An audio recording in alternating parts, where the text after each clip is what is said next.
true, what Irungu says is true. There were a case of about, I don't know if there were 3 or 4 young Kenyans who were allegedly abducted, and it went out that not allegedly.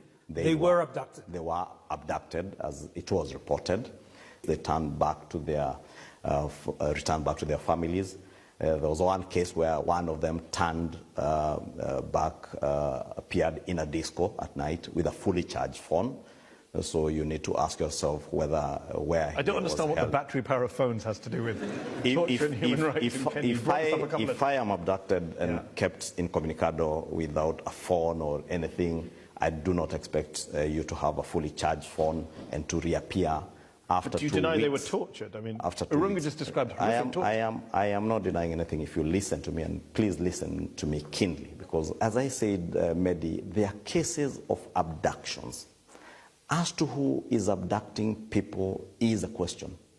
They say the police. Am I wrong, Irungu? They saying security services. They say so. The police say it is not us. So what do we do in a country with institutions that work? Allow the investigative agencies and institutions to investigate and get to check who has abducted who. So on that note, I just want to bring in some more panelists. It's a good point to raise there. Awino Okech is a professor of feminist and security studies at the University of London, SOAS.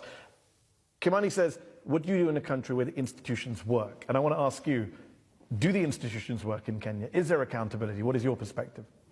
I think we must begin by recognizing, Mr. Ichungwa, that there's a huge trust deficit with the Ruto regime. You earlier on spoke about the fact that you're 2 years into a 5-year term. We're all employees. Some of us are employees.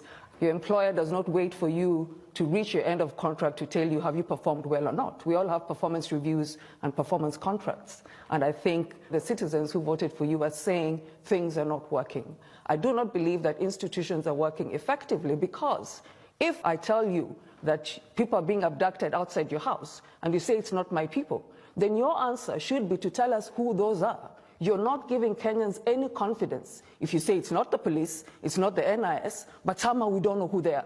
And we're supposed to automatically assume that that's fine since it's not the police and National Intelligence Service. Trust must be rebuilt, Mr. Ichungwa, if we are to trust the Ruto government. Do you want to respond to Awino?